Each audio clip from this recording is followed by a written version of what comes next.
Good morning, Blue Jays. What kind of glory do you seek? If you think about it, glory is really at the heart of all of our activity at Jesuit. Each activity you initiate this year is in some way evaluated. Learning activities conclude with a graded test that is either praiseworthy or shameful. Sports seasons end with state championships that are either won or lost. Even the act of coming to school itself is evaluated. We are either on time or late, clean shaven or PHable, name tagged or not. And each evaluation provides an opportunity for glory. This year, God willing, state championships will be earned and celebrated. National merit semifinalists will be crowned. Honor cards will be awarded for the highest grade in each quarter, and a valedictorian will be named. Jesuit High School is in the business of conferring glory, and we relish in the glory we confer.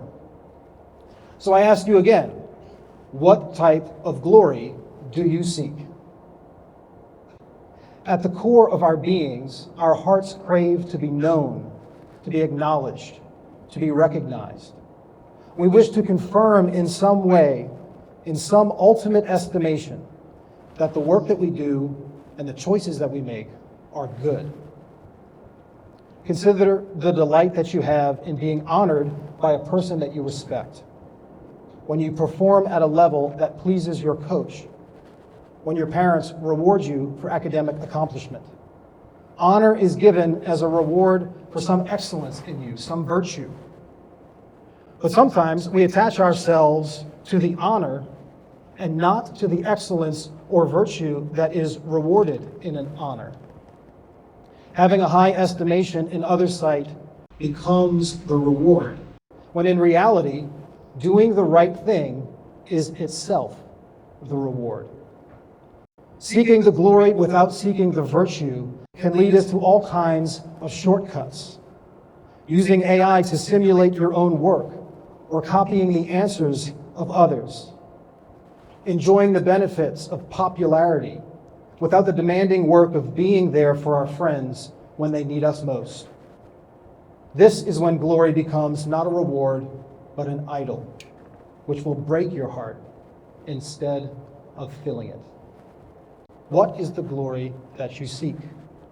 If you haven't caught on by now, all of this is leading to the task of relentlessly pursuing God's greater glory.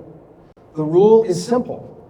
Seek to glorify yourself, and you lose the esteem that you desire.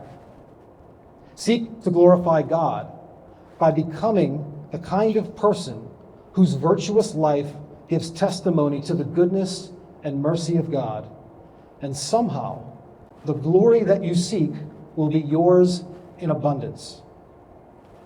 Consider for a moment all the virtues to be cultivated this year.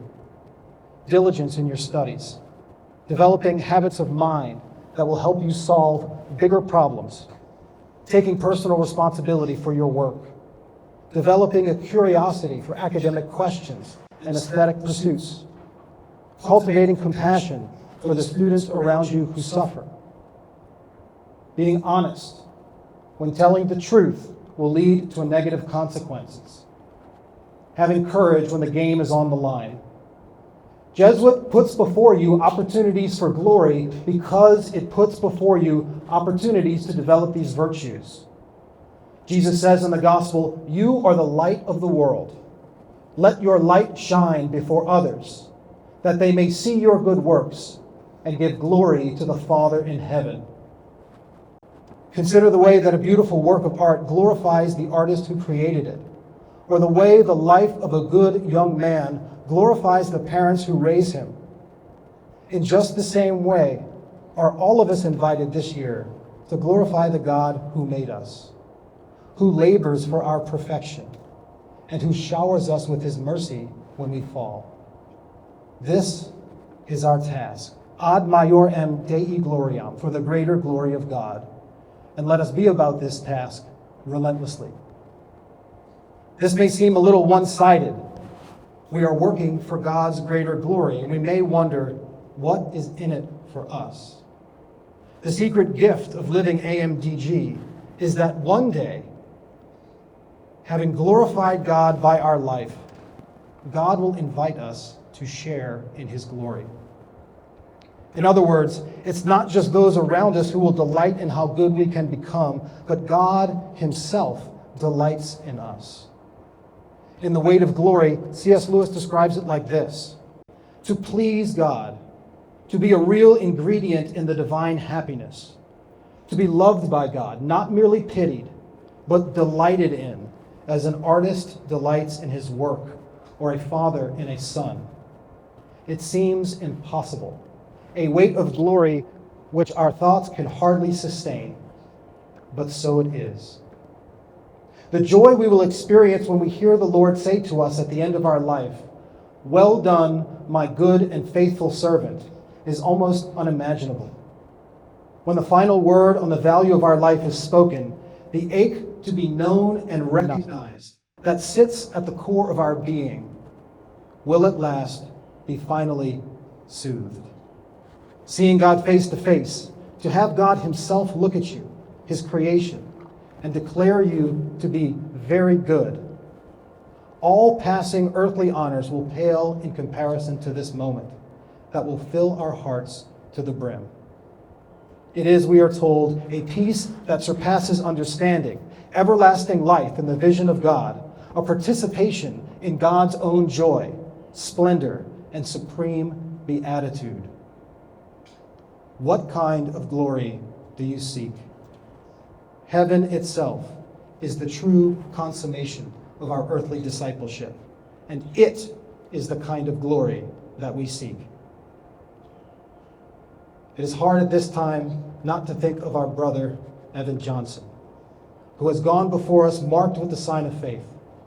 His funeral this summer was radiant with hope for the joy that we are made for. Let Evan be a reminder of our duty this year. Each of us is responsible for the glory of the person next to us. Our time here is short. By the way that we treat each other and the virtuous example that we set, we are either encouraging our classmates to become the kind of person in whom God delights, or the kind of person who cowers at the invitation to holiness. Let us begin this year supporting one another in the relentless pursuit of God's greater glory. It is an absolute joy to welcome you back to campus. Let's have a great year, living lives pleasing to God. This concludes this morning's assembly.